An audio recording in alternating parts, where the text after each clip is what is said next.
LeQuint Allen is going to the 2025 NFL Draft, and that's a lot of production that Syracuse football is going to miss.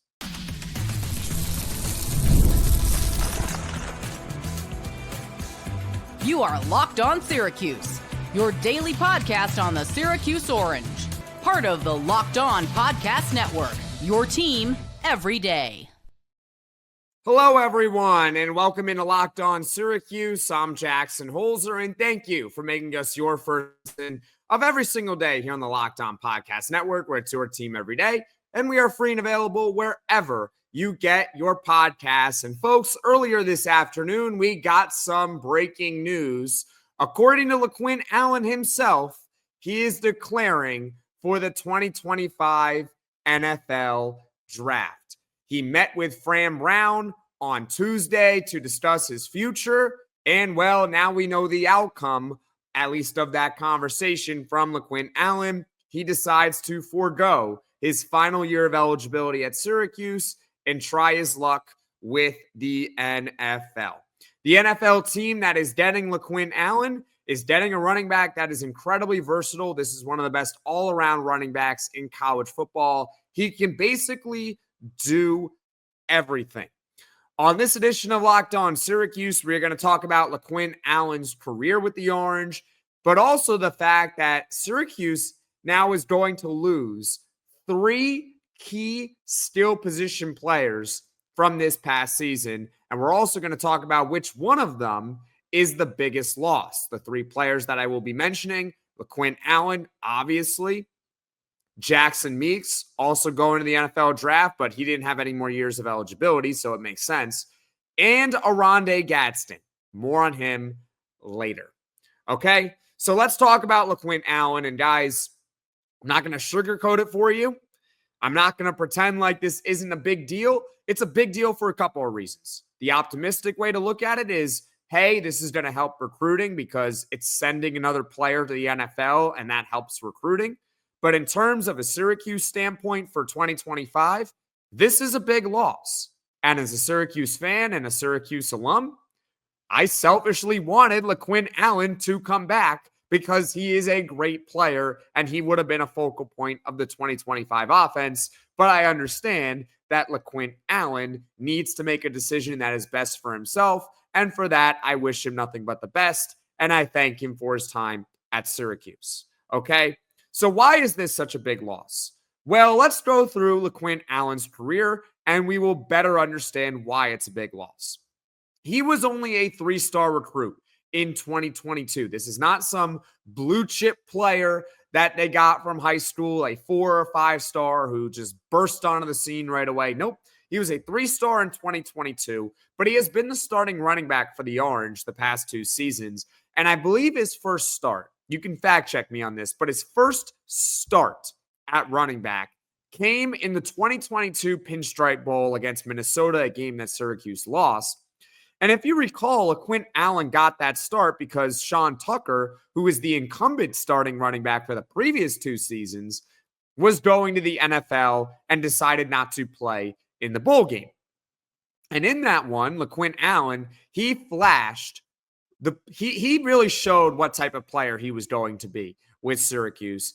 And he made it almost a seamless transition from Sean Tucker to LeQuint Allen. Sean Tucker was a great running back. He was. He's one of the all-time leading rushers in Syracuse football history. He amassed the most rushing yards in a single season in Syracuse history in 2021. He was a really good player. So it was big shoes to fill. But LeQuint Allen stepped in, and you knew right away from that bowl game performance. He had 15 carries for over 90 yards. That's over 6 yards per carry. He had 11 catches for 60 yards as well. So in LeQuint Allen's first career college start, he had 150 scrimmage yards. He was elite the moment that he got his opportunity. And in 2023, he was arguably Syracuse's best offensive player. He was absolutely terrific. He was second team all ACC with over 1,000 rushing yards, 38 catches, and also 10 combined touchdowns. And in 2024, he only got better. He only got better, and so did the entire offense around him. And I believe that helped increase his production. I kind of find it ironic that he was only ACC honorable mention because, in my opinion, he was much better than that. And let me tell you why. Okay. When I say that LeQuint Allen is one of the best all around running backs in college football, here's why. You ready? He became the fourth running back in Division I football history to amass the following combined stats. Listen close. 1,000 rushing yards, 500 receiving yards, 60 catches, that's 60, and 20 total touchdowns. That's a lot. That's a lot of production right there. You're losing 1,000 rushing yards. You're losing 500 receiving yards, 60 catches, and 20 total touchdowns. The only other running backs to do it, I believe, all played in the NFL at some point. You got Jacquizz Rodgers. I believe he was with the Atlanta Falcons. DeMarco Murray is the biggest name of them all. If you're a Dallas Cowboys fan, you certainly remember DeMarco Murray, but if you play fantasy football, you also know who DeMarco Murray is. And Itavius Mathers was the other one there. One of LeQuint Allen's best moments in a Syracuse uniform was that game-winning touchdown in overtime against UNLV, where it's a goal-to-go situation. LeQuint Allen is stuffed at the line of scrimmage, but he just barrels forward. He keeps his legs churning, and he fights in the end zone to give Syracuse a win. Overall, LeQuint Allen, he finishes top 15 all-time in Syracuse rushing yards, 14th to be exact. And he also finished with 119 career catches, which is the most of any running back in Syracuse football history. This is a big piece to the offense being lost for the Orange. And LeQuint Allen, he had one more year of eligibility, so it's not a situation of an expected loss. It's honestly, to me, I thought it was a coin flip. I thought it was very, very unlikely he would transfer. My gut was telling me he was going. Honestly, I don't even know if my gut was telling me he was going on the NFL draft. I really thought it was 50-50 whether he was going to come back to Syracuse in 2025 or if he was going to go to the NFL. But now we know the answer. LeQuint Allen is going to test the NFL draft waters. I don't even want to entertain the conversation of him coming back, even though there is technically a deadline to pull yourself out of the NFL. I think LeQuint Allen, until further notice, is going to the NFL. Leave a comment in the comment section below how big of a loss you think it is for Syracuse that LeQuint Allen is going pro. I think it's a huge loss. Now, coming up, we're going to talk about the other skill position players that the Orange are losing. And then later on in the podcast, we will go over which one of them is the biggest loss. So stick with me here on Locked On Syracuse. The NFL playoffs are almost here, but it's not too late to get in on the regular season action with FanDuel, America's #1 sportsbook. Because right now, new customers can finish the season strong with $250 in bonus bets if your first $5 bet wins. FanDuel has so many ways for you to pick up a W. I love betting on which players will score a touchdown and how many points each team will score. It's thrilling. Not only can you bet on who will win the game, but FanDuel also has bets for which players will score a touchdown, how many points each team will score, and so much more. Just visit FanDuel.com to join today. That's FanDuel.com for your chance at $250 in bonus bets. Make every moment more with FanDuel, an official sportsbook partner of the NFL. I'm Jackson Holzer, and this is Locked On Syracuse. And folks, if you like what you're hearing, be sure to drop a like and hit that red subscribe button. Tell all your friends so this Syracuse Orange channel can reach all Syracuse fans. On this edition of Locked On Syracuse, we are going over the fact that LeQuint Allen has declared for the 2025 NFL Draft, and the Orange are certainly missing a big piece of the 2025 offense. And it's going to be very difficult to replace a guy like LeQuint Allen. Now, we are going to talk about how key production from 2024 is really gone. Syracuse is going to be missing 3 skill players in 2025. Now, before we get to the doom and gloom, I do want to share good news with you all, and this has already been out there for a while, but in case you missed it, star slot receiver Trevor Pena, who was second team All-ACC this past season, and he led the conference with 84 catches. He is returning. So that's good. That's one key returner from this past season that will be back for 2025. He will be a focal point of next year's offense. But back to the production that is being lost. Obviously, there's LeQuint Allen, who we just talked about on the previous segment. He had another year. He could have come back if he wanted to. But again, he's making a decision that's best for himself. And I wish him the best of luck in the NFL. But that's over 1,000 yards rushing and 500 yards receiving. So that's 1,500 combined yards and 20 touchdowns that is being wiped away. You also got Jackson Meeks. Jackson Meeks was a Georgia transfer from this past season who recently declared for the NFL draft, but Jackson Meeks was someone who was always going to be a one-year guy. He only had one more year of eligibility when he transferred to Syracuse, but still, it's a big loss. Jackson Meeks, he entered the year as the wide receiver 4. He was the 4th wide receiver on the depth chart, but by the end of the year, he became the wide receiver 1. In fact, it was really after the first few games. Once Zeed Haynes was dealing with those personal matters a couple of weeks into the year, that's when Jackson Meeks stepped up and just grabbed that role for the rest of the season as the wide receiver 1. He was tremendous. Second team All ACC. He finished the season with 78 catches, over 1,000 yards receiving, and 7 touchdowns. And he closed the year with 3 consecutive 100-yard games. Not going to be easy to replace a guy like Jackson Meeks either. The good news, though, we'll talk about later on in the show how the Orange do have plenty of weapons on the outside. So I am not necessarily worried about the loss of Jackson Meeks compared to a guy like LeQuint Allen. Then there's also Oronde Gadsden. Oronde Gadsden's very interesting because I think he's gone, but it's not yet officially official. The reason why I say this is because Fran Brown at the club dart party in New York City, he said it a couple of weeks ago that Oronde Gadsden is leaving. He said he's leaving. That was from Fran Brown. And in the same sentence, he also said that Trevor Pena was coming back. But we're still waiting for an official announcement on Oronde Gadsden. But for now, I think it's a pretty safe bet to assume that Oronde Gadsden will not be back with Syracuse in 2025. So let's just say he's gone.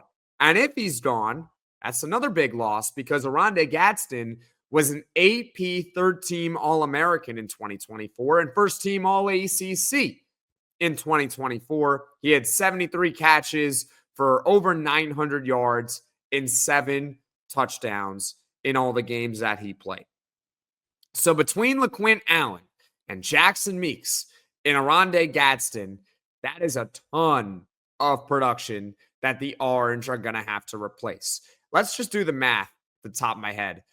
1,500 yards from LeQuint, 1,000 yards from Jackson Meeks, so you're at 2,500, and nearly 1,000 for Oronde Gadsden. So you're looking at about 3,500 yards that the Orange are missing out on from next year from some of their skill players. That's a lot. That is a whole lot of production. Woo, that's a lot. As far as how Syracuse is going to replace those guys, I think that is a podcast for the future. In fact, I'm planning on doing one about that next week because I do think there are some depth players on this team that can really step up next season and are primed for breakouts. But can they do as good of a job as those 3 players? That's a big if. That's a big question right there. Also, it should be noted that we are still awaiting the Kyle McCord situation and whether or not he's going to get that waiver for a 5th year. I don't think that LeQuint Allen going to the NFL has anything to do with Kyle McCord's decision. I don't. I think this is LeQuint Allen thinking about himself, which he has every right to do. And by the way, that's how it should be. And saying, I want to go to the NFL. I don't want to risk another year in college. I want to go to the NFL and hopefully have a long and productive NFL career.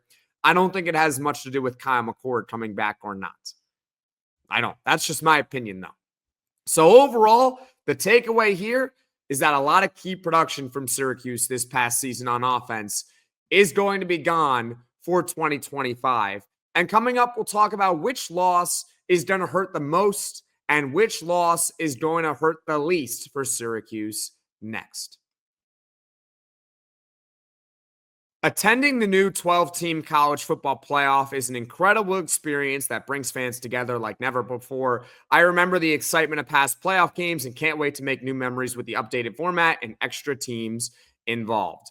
Gametime has a new feature called Gametime Picks that makes getting tickets for your events even easier. It filters out the fluff to show you only incredible deals and great seats, so you don't have to waste time searching through thousands of tickets. And recently, I used Gametime Picks to find tickets for an upcoming game. Browsing through the deals was a breeze, and I found great value for all kinds of seats around the venue. The Super Deal in particular stood out as the best value for the event. I love that I could see the seat views before buying, and that the app shows the total cost up front with no surprise fees at checkout. Plus, the on-time ticket delivery and lowest price guarantee gave me complete peace of mind. Take the guesswork out of buying tickets with Gametime. Download the Gametime app, create an account, and use code LOCKEDONCollege for $20 off your first purchase. Terms apply. Again, create an account and redeem code LOCKEDONCollege, LOCKEDONCOLLEGE for $20 off. Download Gametime today. Last minute tickets, lowest price, guaranteed. Losing LeQuint Allen, Jackson Meeks, and Oronde Gadsden, they're all big losses. But on this segment, we're going to talk about to what degree are they big losses. And in large part, it's about what's behind them and what role did they play this season, okay? So I think of those three guys, this is my opinion right here, I think LeQuint Allen is the biggest loss. Here's why. He's so versatile. He was such a versatile player. He was someone who was a lead workhorse running back. Back-to-back seasons of over 200 plus attempts. Rushing, just rushing. He's someone that can run between the tackles. You can move him outside. He's very versatile as just a running back, but also as a receiver. You could split him out wide, and he's a mismatch against basically every linebacker in college football. LeQuint Allen was not just a quote-unquote check-down merchant. No, he's an actual wide receiver at times. You could split him out, and he can run routes. He had over 1,500 scrimmage yards as well. That's just a lot. And when I look at the running back room, I don't see a clear guy. I don't think it's going to be as seamless of a transition like it was from Sean Tucker to LeQuint Allen. I think right now, and we'll talk about it more in future podcasts, but the lead for now seems to be true freshman Yassine Willis, who will be a true sophomore next year, and also Will Nixon coming back to Syracuse after being injured for most of the year, but he's a really productive pass-catching back.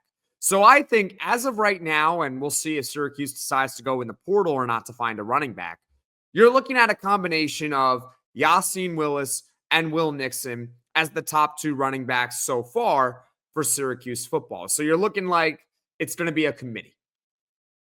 There's nothing wrong with that, but there's just no one-for-one on the roster right now at running back for LeQuint Allen. He's kind of a unicorn in that sense.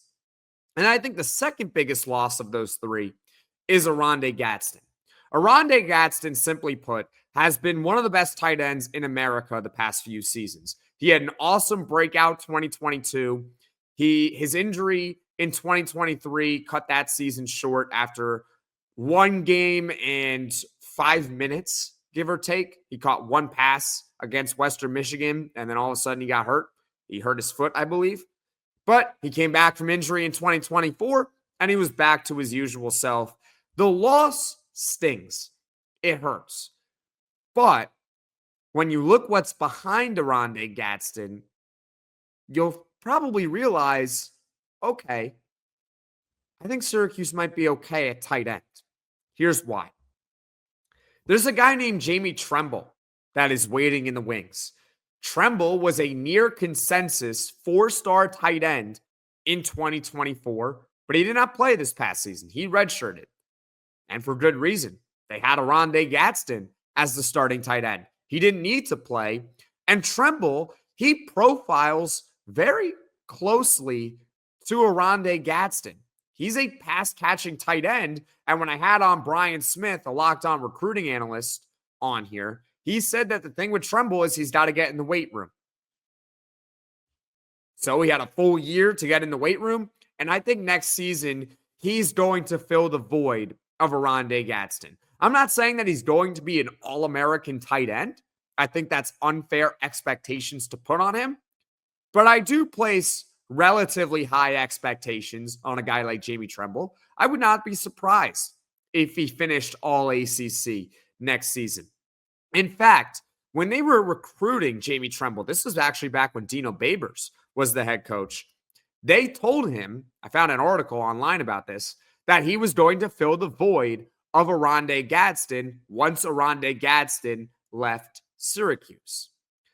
So, assuming that holds up with Fran Brown, and he ultimately did sign with Fran Brown, I think it could be one of those seamless transitions like we saw Sean Tucker to LeQuint Allen, Oronde Gadsden at tight end to Jamie Tremble at tight end.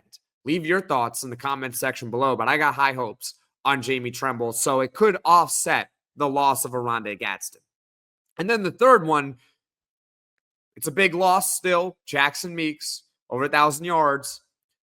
But this isn't necessarily about the player that they are losing. It's more so what's behind him. There's a lot of depth at wide receiver. I don't know if there's anyone on the roster right now behind him that's going to put up 1,000 yards next season. But there's plenty of guys that can fill the void. Darrell Gill is one name to look out for. Zeed Haynes is making his return next season. Think about it this way. If Zeed Haynes and Darrell Gill, let's say conservatively, they have 500 receiving yards each next year. Well, there you go. You just replaced the production of Jackson Meeks, right? Kind of like that money ball. But honestly, I think Darrell Gill at this point is a safe bet to go at least over 700 next year, considering he finished with nearly 600 this year. I like Darrell Gill a lot. Zeed Haynes. There's a 4-star Emmanuel Ross waiting in the wings. Amari Hatcher's a veteran wide receiver. There's so many players. I'm probably missing some names, but just off the top of my head, I'm not really worried about the wide receiver production for Syracuse next year because they got a lot of guys who can fill the void of Jackson Meeks. It's still a big loss, but of the three, he is certainly the third biggest one. So in conclusion, LeQuint Allen is certainly the biggest loss. Then you got Oronde Gadsden, and then you got Jackson Meeks. What do you guys think? Leave a comment in the comment section below. I would love to hear your thoughts. As far as what is coming up on the podcast in the future, tomorrow we got Poll Friday. We're going back to basketball for this one. How many wins for Syracuse basketball in ACC play? They're already 0-2 in the conference, so I'll spoil a little bit of it for you right now. Not many. I don't think they're going to win many games in the ACC. Sorry, that's just how it is. On Saturday, again, Syracuse basketball. They travel to Florida State at 6 p.m. Eastern, and there will be a full post-game reaction podcast. And then Sunday onward, I do have 2 podcasts that are kind of on the back burner right now. But I'll let you guys know them because I think I'm going to end up using them because I already have the material pretty much written out for it. The first one that I'm planning on doing is part 2 of LeQuint Allen declaring for the draft, and that is the skill position players that can step up, that might be prime for breakout seasons with all the production that the Orange are going to be losing from LeQuint Allen, Jackson Meeks, and Oronde Gadsden. So look out for that podcast. And then another one, I was going to do it today before we got the breaking news on LeQuint Allen, and that is a full defense outlook following the Chris Thomas transfer. Chris Thomas, the Marshall defensive lineman, a run-stuffing defensive tackle. I think he could really help the Orange. But we're going to look at the entire defense in general and see if the Orange are maybe done with their defensive line. Are they going to add any more to that position group? And where else they could be looking on defense. So those are just a couple of podcasts to look out for in the future. Thank you for making Locked On Syracuse your first listen today. And for your second listen, you can check out the Locked On ACC podcast. Alex Dono and Kenton Gibbs, they keep it real. And they bring you the truth about where your favorite ACC team stands within the conference. You can find Locked On ACC on YouTube or wherever you get your podcasts. Folks, thank you all so much for watching. Thank you all so much for listening. If you like this video, click that like button. If you really liked it, subscribe to the channel. Turn on those notifications so you know right away when I am dropping the next podcast. And I will see you guys all again tomorrow.